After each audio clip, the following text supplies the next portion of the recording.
Hello, everybody. Hey. Hey. Hello. Hey. I'm Pastor Stephanie Page, and I'm Joe Nathan Lee Page. And welcome to the Pages Speak. Listen, as you tune in, we're going to ask you all to share. Take a moment, share. Take another moment, share. Take a moment, share. Come on. And share. All the introverts say, huh? No. Okay. I thought I would try it,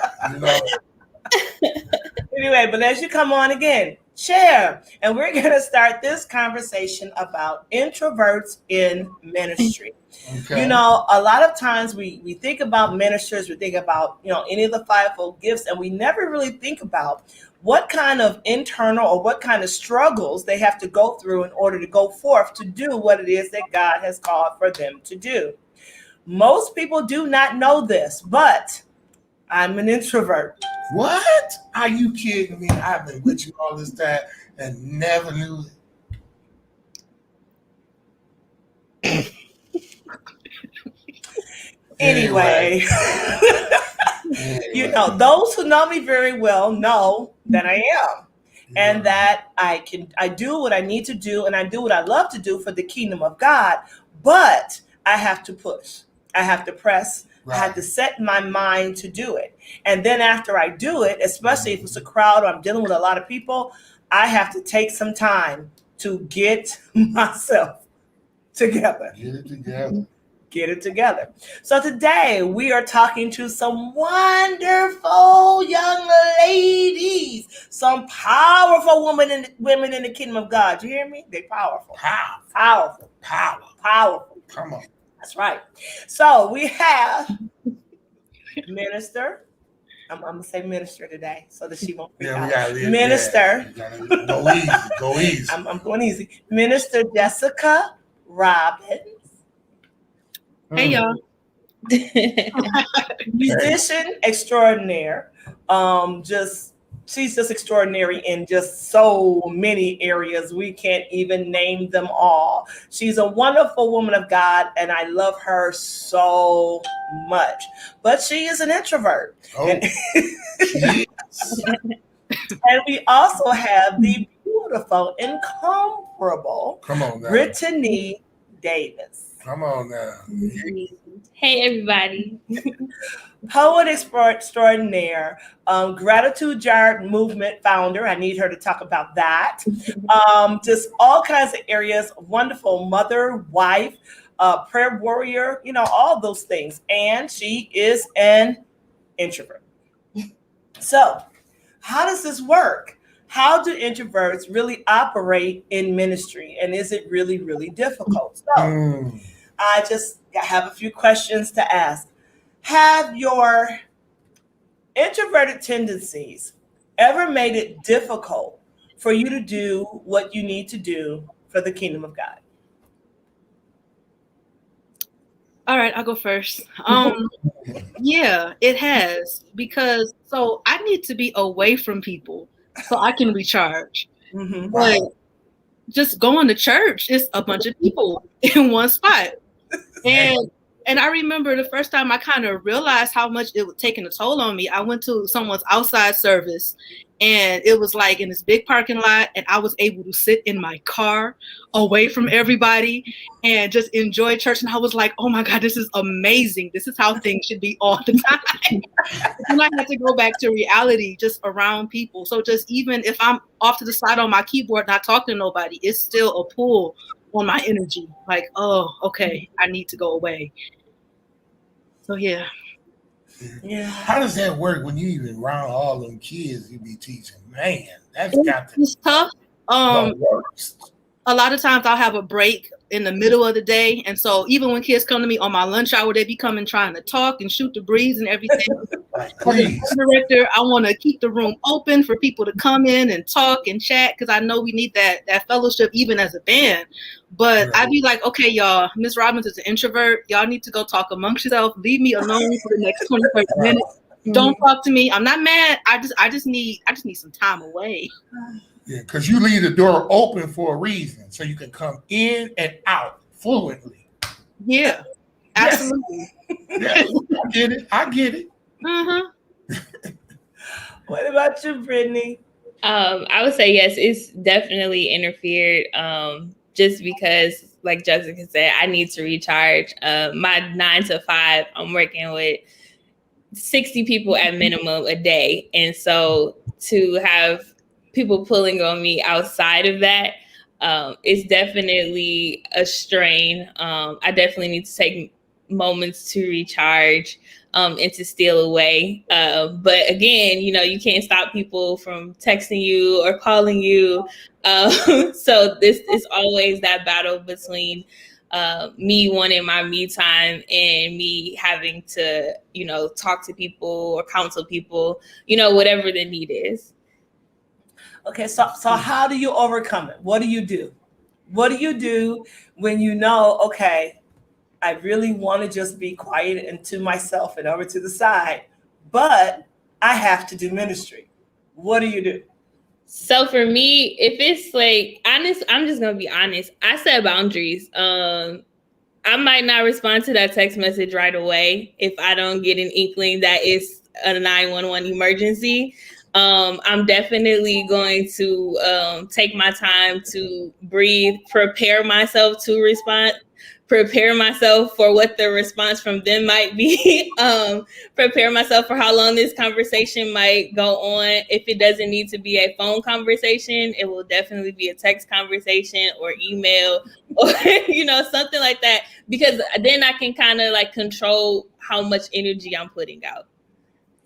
You know what? We need to give the people a little definition of introvert so they can get a good understanding and a grip on what this is all about. Man. Go ahead. No, you got it, don't you?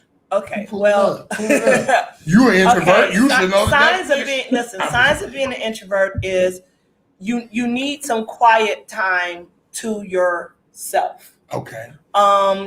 With large crowds, especially after a long period of time, can be overwhelming. Okay. It's like it's just too much happening. A lot of times when you are by yourself, you're really good with everything that's going on in your head. Yeah. So then when other people put other things in, bring to that, it's just like, almost like an invasion of your space. So it's so y'all do it internally, but it's not externally all the time. Yeah, not all the time. And right. See, like for me, I love God. I love God with all I have within me. Yes. And I know there's certain things and works I have to do. And he gives me a lot of revelation when I'm by myself with him. We just talk and just have a good time all the time. So it's like, okay, I know I have to put myself in the mindset. A lot of times I take a breath and then it's just do it. Just let me just go ahead and do it. And I'm okay while I'm doing it, because you're in that space. But then it comes a time where it's like, okay, I'm done now. I'm ready to go now. No. I'm done now. And sometimes you can, and sometimes you can't. And so when you can't, at least for me, sometimes I'll get in trouble because I'll be in the space, but I'm not mentally in the space because I've already shut down and I have this like wall up, but I'm still there, but I'm not fully there because I have to sort of draw back to myself. And as a pastor, it gets to be difficult because a lot of times people are pulling on your time and they want to talk to you and they want your attention. And, it's like, okay, I'm going to do this. Oh, I can't. And then I just sort of like glaze over. And my heart wants to, but it's too much. Now, the thing about this is it's so amazing by y'all being introverts. Mm-hmm. Introverts are extremely talented. This is a trip because both of y'all over here, y'all do poetry, you play music, y'all play to the crowd. You know what I'm saying? Y'all know how to get them going and everything. Well, how do y'all even focus to even get that out and be able to be as creative as you are as an introvert? So there's a mental preparation that has to go on before I even think about getting in front of anybody for any reason. So if I'm about to do poetry or play some music, don't talk to me right before I get on stage. If you can, don't talk to me on the way to the venue. I need quiet. I'm on power reserve. I gotta charge up because I know that I'm about to use a whole lot of energy when I get where I'm going. Now, if I'm somewhere and they put me on the spot to do something, it's a challenge because I gotta try and draw up this mental energy to go ahead and do it. And I mean, I can do it because I've been on stage all my life, but it's just a lot. It's just something you gotta learn how to manage. Yes, same here. I've been I was playing piano like on stage in high school. Like you said, I'm a poet, so I need that time to prepare. And honestly, I would prefer, like, I don't get, I guess, nervous until I get off of the stage. So I can perform at 100%, but when I come off the stage, it's like, then I'm like, I shut down. And like Pastor Stephanie was saying, I have to be careful because that's when people want to come up to me and talk to me. And I have to be very, very intentional on not closing myself out as soon as I walk off the stage. Yes. And that's what you said. It's like intentional. You have to be intentional because your natural state is like, okay, I can draw back into myself now and I'm good, you know, but you don't always have the space to do that, you know? So question, have your introverted tendencies ever put you at odds with leadership? Yeah. Tell it like it is. Especially so just with that mandate of, okay, if you're in ministry, you should fellowship and love one another. Simple things, right? But especially if I was serving that day already around people, now it's after service and I'm expected to go and engage with people some more. Sometimes it's just not in me and I just can't do it. Like, I know y'all have noticed a lot of times after service, I'm just going to sit there for a little bit because I got to get my mind together. But sometimes in some spaces I've been in, that just was unacceptable. And you'd have to go and talk to people and make new friends and things like this. Wow. I just can't do it right now. Well, yeah, I would get in trouble. Yes. Introverts, we like organic relationships. We don't like small talk or anything like that. And so I would find myself, if I was forced to talk to somebody, you know, after service or something, it was very difficult. One, I'm not being authentic. I'm not being organic. And the basis of a relationship that starts like that is just, I don't want to carry that on. And so I would definitely get in trouble because I'm not about to force myself to form a non-organic relationship. So, yeah. And see, with me, there's some things I can talk about all day. Yeah. I can talk about the Bible all day long. Yeah. I mean, right up my alley. But small talk and others, I'm like, I mean, I can make myself do it, but it's like nails on the chalkboard. I'm like, can we talk about the Bible? But then everybody don't want to talk about the Bible. You know, people want to talk about the Bible or like some of the revelations, you know, I may have gotten from God or some of the thoughts that are going on in my mind, whatever. And, you know, and I can share those with people and they're looking at me like, you know, what? You know? But it's like how my mind is working or other conversations that I'm having with God, you know, on the regular basis. So that's my happy place. You know, even when I'm by myself in my room, you know, talking to God, it's so peaceful. I'm so happy. So when I come out, you know, I can carry that with me, but then everybody doesn't necessarily want that. If you start talking about people about the Bible, they're going to run away from you. And it's like, but that's a place where you can feel comfortable. It's where I'm comfortable. And it's like, it's not draining for you to do that. So anything outside of that comfort zone, that's your comfort zone. Yes. So you setting the parameters right off the rip. This is what really excites me. But if you're not doing that, I'd rather than just cut you off. Because you do it to me all the time. So, I mean, hey, living with an introvert is the next show. Living with an introvert is the next show. How do you do it? Amen. Go ahead, y'all next. Go ahead. How do y'all like?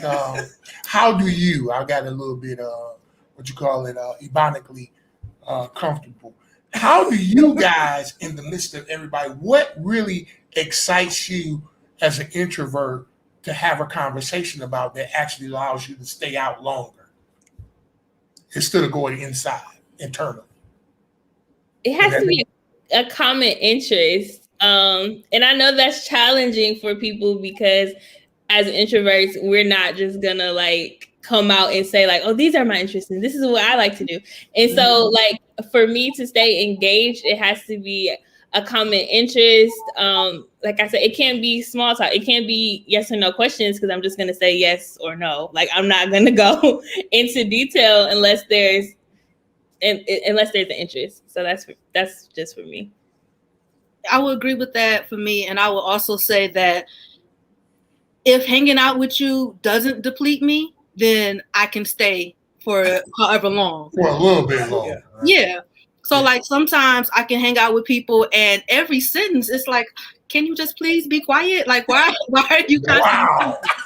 But other people, like they can talk and whatever, because those who know me the longest know that I'm really talkative actually. And so it just kind of depends on the type of exchange that's happening. Am I adding value to you? Are you adding value to me? If that's happening, we can keep talking. But if we just talking for the point of making noise, turn on some music, turn on the TV, everybody just be quiet. Let's just watch. Right.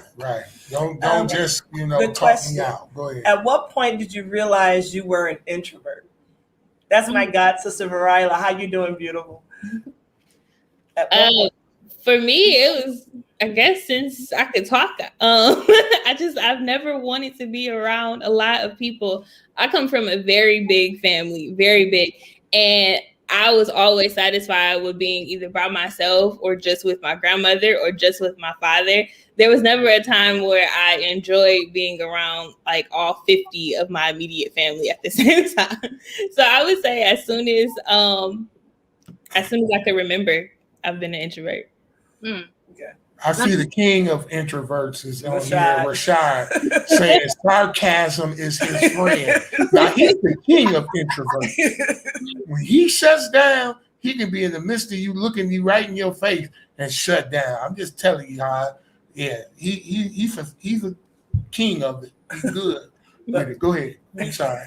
I was going to say, I never really had language for it. Growing up, I didn't know what an introvert, extrovert, ambivert is. I just knew that sometimes, that Kanye meme where one frame he's looking like having fun and the next one he's just like, I'm ready to go. That was me. That was me. And so finally, I think I was in a class in seminary and it was a spiritual formation class and they were talking about different personality types. And they were like, well, if you're like this, then you're an introvert. And I said, oh, so I'm not just trying to be a jerk around people. Like I do genuinely love them. I just need time. Right. And I think with me, even growing up, like it would be family gatherings and everybody would be in the house and I'm outside. Everybody's in the house. I don't want to be there.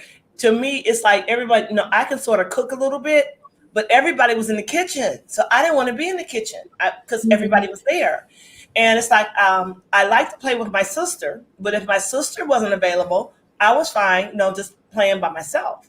And then it was the other, and then I did not have a lot of friends. I had a lot of associates, but not a lot of people that got, just really, really close to me and really, really get to know me because they weren't talking about things I wanted to talk about. It's like one of my best friends, Lynette Hines, y'all know her as Auntie Buffy. She's like one of my best friends, but it's because she, came up to me, hi, very friendly, very loving.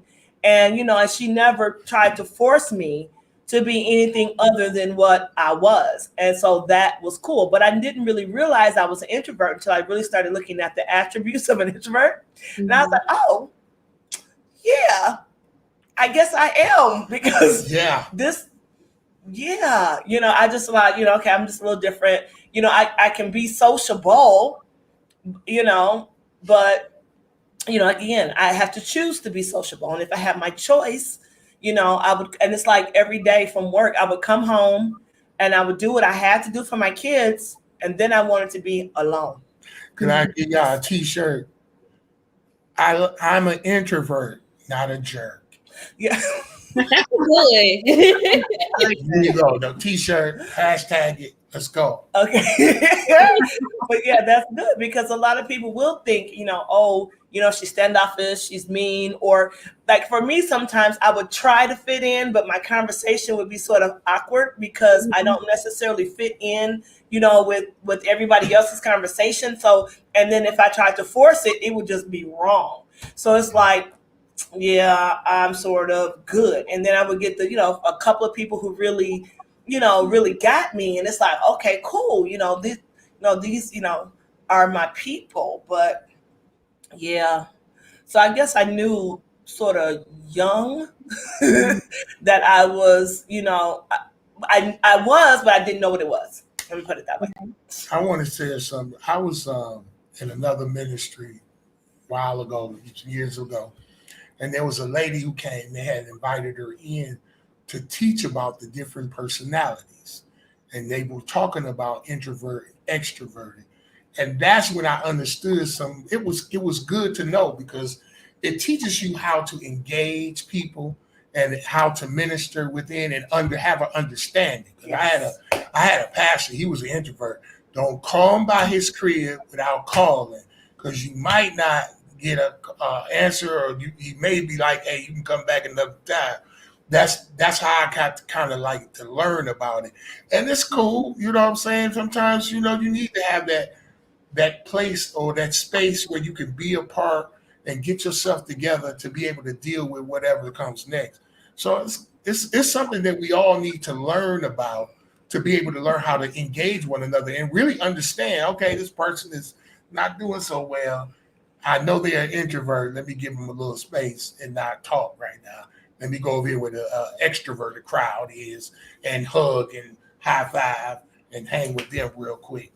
Not that we, Okay, now question. I'm going to ask this question. Has anyone ever been offended by you because of your introverted tendencies? Yeah. I'm sure. quite sure. Go ahead, Brittany. I'm sorry. I can't pinpoint anybody like specifically, but I'm sure they have been, just because somebody might have got me when I was depleted. And I might have been a little short, or I might not have responded in like a reasonable amount of time. So I wouldn't be surprised. Here's another question. Would you even care? Boom. But yes, we would care. This is okay. I know for a fact that people have been offended because, just like you said, you text me. I may not necessarily text right back, and I've read it, but I'm gonna have to do it in my time. And there are times when they notify you. They know when you read it, and then they'd be like, "Oh, I know you saw my text." Yeah. And here's the thing: I read it and I prayed. I just didn't respond. Wow. So I'm really good for that. Like, I'll read it and I'll respond in my head. I'll pray appropriately, but I might not respond. Yes, and people get offended by that. And it's like, I'm sorry. And then it's another thing. It's like with phone calls. It's like I'll see it, and I may text, "Are you okay?" Okay. Now, if you're not okay, and I'll go right into mode. But if you're okay, I'm not at that space right now. I can't. It's like, it's like, okay, I love you, and I do. I love hard. I really, really do. But it's like right now, I'm just not in that mode to talk. Text, you could text. And then Pastor Joe gets at me sometimes because I'll text people, "Hey, how you doing? Is everything going well? I was thinking about you. I love you." And I'll just text. I'm like, I love texting. It's like, okay, cool. That's easy. And he's like, "You need to just call people." I'm like, oh. So I know from an introvert perspective, when I call people and they don't answer the phone, they introverted. If I text them and they don't text back, they're introverted. Pastor Joe, I think now you text me first and be like, "Hey, can I call you?" And I have to take a minute. Like, can he call me? Is it okay? Because I gotta gauge how I gotta play it, because I don't be wanting call in, you be on the phone and I don't hear nobody talking. I'll be doing all the talking and then nobody talking back. I'll be like, oh, okay. Okay. Tamara says, is that like a mood then? It's not really a mood. It's really like, it's like really a mental space where I have to come out of my safe space in order to address stuff.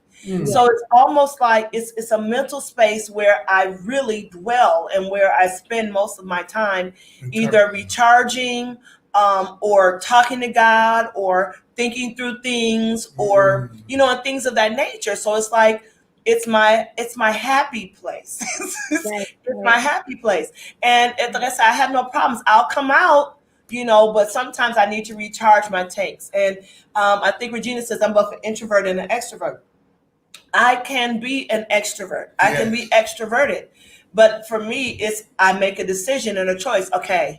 I know when I'm doing ministry and when I'm addressing people, I can definitely display extrovert tendencies. I can definitely do that, but I only can run at that speed or in that location for so long, and it's like, and I just really just wanna. Can I go back? So I can be an extrovert, but for the most part, I'm really in. So in other words, if they fellowship with you all day, don't call them after the fellowship. They done turned the phone off. Looking at your phone. You might as well give it up. Oh my gosh. Yes. Why would you call me if I just saw you? I just saw you a long time. I just spent all day fellowshipping. And you want to fellowship and talk about something after the fellowship. And then it'll be bad because sometimes it's like, because, we like to fellowship, have dinners, whatever, to spend time with people, love other people, right? The church is a family. We like to be family with people. Yeah. But then there's sometimes like my tank will run dry on me quicker than I expected and I'll disappear. You look up, I've gone up to my room. I'm tapped out, Right. Either that or I'm sitting there and I had this glazed over look and I'm just nodding, but it's because, I've tapped out my tanks. And it's like, and then I feel bad. And that's like, because I'll leave. You'll look up and I'll be gone in my own house. Yeah. There's nothing wrong with that. That's what's needed. Yeah, but people will sometimes get offended. Yeah. Do you care?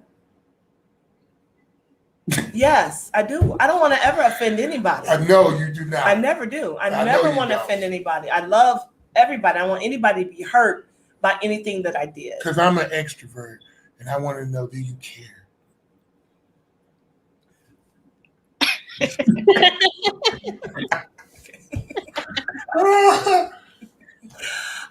Let's see. How can you tell whether your children are introverted or extroverted? There are a lot of signs and things that will basically show, whether your child is introverted and extroverted. But whether you know that or not, it's just like I think with all kids, let them be them. If you find that they withdraw, after a crowd, or if they're like, okay, this is too much, or even if they're seeing like, it's like, this is a lot for me to do. Just be aware of your kids and what is taxing to them and what's not taxing to them, and just love them wherever they are. But maybe you guys can give some more. How can you tell if your child is an introvert or extrovert? So for me, when I was a kid, my dad, I guess he was an ambivert because he could be extroverted. And so he would want to be around people all the time. And I would just be like, can we just go home? Like after school, I don't want to go over such and such house. I just want to go home. And so that's how I think that showed up in my childhood, as well as like I was a performer. And so I could do the performance, but after the performance, can I go home? I'm tapped out. I don't have energy. And so that's how it showed up when I was a kid. Okay. Yeah, I would just say kind of just watch what they do. So like in the classroom, I try to, ask kids at the beginning of the school year what they are. And if they know, then they tell me. But if not, you just kind of watch them and see how they interact with different people. Some kids are just shy and they're not introverts. They just don't want to do anything in front of anybody, and other kids, they want to, they just don't have the strength every single day, every hour. And so just be observant and ask them. Brother Daniel on here asked the question, what is the introvert's breaking point? That's a good question. What's the breaking point for you guys? I don't know if I can say, oh, this is my breaking point. It's just when you feel it, you know it, and it's time to go. Okay, how do they know it? When they see your face squirting like that? No, you don't necessarily scrunch. It'll more be like a glaze over. Oh, a glaze over? At least for me, it's a glaze over. Or ignoring? It's not so much ignoring. I do tune out. Okay. Yeah, I'll tune out. If you hear me asking what you said multiple times, I've tuned out already. I'm just being honest. If I have to ask you and I'm like, wait, what'd you say? I'm trying. I really am. And then for me, I'll just leave. I'll leave. If I know that I'm depleted, see you later. I'm about to go. What you say?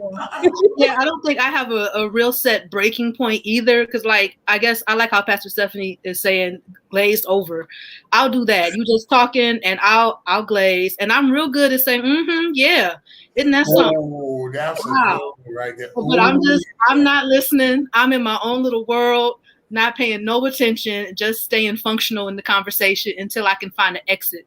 And if I can get up and leave without saying bye to everybody, I will just walk right out the door, and I'll see y'all next time. So introverts or extroverts, when you see them glazed over, the conversation is done. Yeah, it's a done deal. Yeah, and it's just like what Brittany said. I'm like, I'm sorry. What did you say? It's like, I'm so sorry. You know what? It's so funny because now I understand why she be doing me like that. What you say? I say, look, I've been talking for 15 minutes. You didn't hear nothing I said. Oh, I'm sorry, baby. I just didn't hear you. What? I done poured out my heart. I'm bleeding over here, everything. And she didn't hear a word I said. But the thing is, she has to understand. I left and went to my room. Okay, so you were in the leave room and go to my room, I'm tapped out. And so when you come into the room and now you talking and talking, I'm like, look, I be in the room right next to you. But I went talking to you. Yes, but I went to the room like this and say, "What you say? What kind of stuff is that?" I thought you was listening to me. Oh, I'm sorry. And then go back to what you was doing. Then I roll over and just put my headphones on. And say, you know what, introvert? You be introverted. I'm gonna exit first. Leave away. So I'm gonna go away. Oh yeah, I don't hang around where I'm not. But I always say I'm sorry first. So do you find yourself doing that a lot? Saying I'm sorry, and yeah. Well, so y'all are a little nicer than I am. I don't always apologize. Right. A lot of times I'll just be like, I stopped listening. Can you say that again? And then we'll move on. Yeah, I don't necessarily apologize, but I think a part of that is I'm hardly ever around people that deplete me. So if I am in a circumstance like that, then yeah, I will apologize a lot. But then I don't even really, if I'm depleted, I'm really good now about saying that I can't make it. So yeah. Now this is when it becomes difficult. It's like when you have kids. So you would have excused yourself. It's like 10:30 at night, and your kid comes in, and they're telling you about their day. I'm not ready. And it's like, I'm really trying to listen and to tune in, but I'm already depleted and I'm not in that space right now. And so it's like, so now I have to, okay. Seriously, like, okay, I'm gonna listen. And then if this, and then it's like, and then your mind just sort of, and it's like, oh man. And then I feel so bad. And it's like, and then you're like, you don't listen to me. It's like, no, but I do. And I'm really, really trying. And I really, really want to. I do. But it's like 10:30 and I'm tapped out and I'm sorry. I understand. Yeah, one lady, she said the song, her name is Tamara, right? She said, your mind is here with me.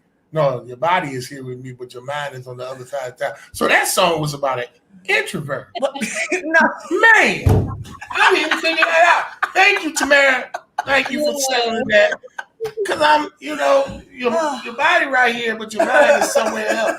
Thank you for giving me that. Oh, my goodness. That little tidbit to really chew on right there. It's something else that you all said. A lot of times with introverts, they're really good about writing stuff. Writing stuff down. I have all kinds of notebooks. I write all the time.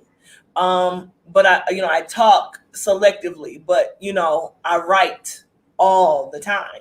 And so that's something else that introverts, they do get their thoughts out. They do get their feelings out. It's just not in the way that maybe everyone else does. But like I said, the purpose of this show really was to, just help people to understand introverts. Because I know for me, I know there are times when people have been offended. And it's like, I didn't mean to offend you. I'm sorry. Yeah, it's like multitasking in your mind.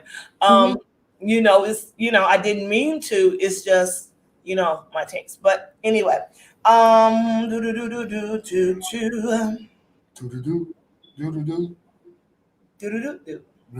Amen. So, anyway, I just know now this is the thing that's probably going to be difficult because both of you young ladies are so dynamic in the kingdom of God. Yeah. And there are a lot of great things that I know God is doing. So what are you going to do and are you going to be prepared? Because there have been times when Pastor Joe and I have gone somewhere and then we ended up having to prophesy to like 30 or 40 people. And it's like, or more, and so when you have to do ministry and then there will be crowds. And like I said, with the music ministry and what you have, and even what I know God is saying that he has for you to do, a lot of people are going to be there, Jessica. And the same thing with you, Brittany, you have the gratitude jar movement, poetry. You're such a dynamic woman of God, even with the prayer. And I just see it going to a whole nother level. And there are going to be times there are going to be a lot of people there, Miss Brittany.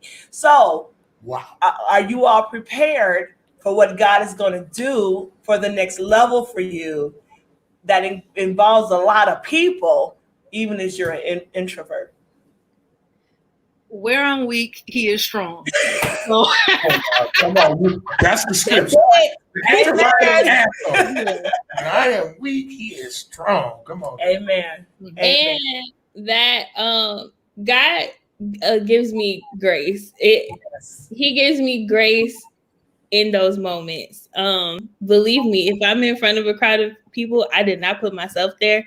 And so I often, if I come off of, something like that where when I've prayed for 20 people or more, I'll look back and I don't know how that happened. And so it's really just all God.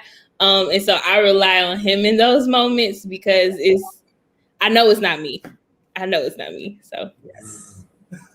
Okay. Awesome. Well, ladies, it has been so awesome talking to you guys. Yes. I want to mention really quickly, if you have not gotten my book, Gracefully Losing Your Religion, they're nodding their heads. It's a good book. Gracefully Losing My Religion, A Journey to Love Without Limits. Please get it. You can purchase it via Amazon, or you can get a hard copy, a signed hard copy from me by contacting me, and we'll give you the information on how to get it. Yes, the link is in the comments section. Awesome sauce. Next week. Next week. I think we're talking about Gracefully Losing My Religion next week. What are we talking about next week? I don't know. I don't remember. I don't forgot. I know. Anyway, next week, Gracefully Losing My Religion is what we're talking about. All right. And we're also looking, if you've read the book, And, we really Please are looking don't. for you. I may be calling you guys this week. If you have read the book, read any portions of the book, we may just talk about some of your favorite portions of the book or some things that sort of stood out to you or some things that may have pricked you and made you look at yourself again to see, okay, maybe I need to deal with that or maybe I need to look at that. So we're really looking forward to that. So next week on The Page of Speak, Gracefully Losing My Religion Part 2. Any parting words? What do you ladies have coming up that, you may want to talk about? Anything? Gratitude jar. Hand. Oh yes, I am the owner of the Gratitude Jar movement. You can find it on my website at brittanysharice.com/shop. I also have a book called Fathered: A Journey into Discovering God as Father, which is also on my website. Awesome. And Miss Jessica, aren't you doing some things with music on the West Side, Livonia? What's the music firm? Yeah. Let's shout out the music firm. There we go. If you or your child is looking to learn an instrument or just get better at it, get some guidance, get some rehearsal space, buy some equipment, check out the music firm in Livonia. You can just Facebook the music firm, and yours truly is one of the saxophone instructors. So, come through. Come through. All right. This is awesome. We love you guys. This has been The Pages Speak. Yeah. I'm Pastor Stephanie Page. And I'm Joe Nathan Lee Page. Power to the people. We love you guys. Until next week, 9 o'clock, Thursday. Yeah. Bye-bye.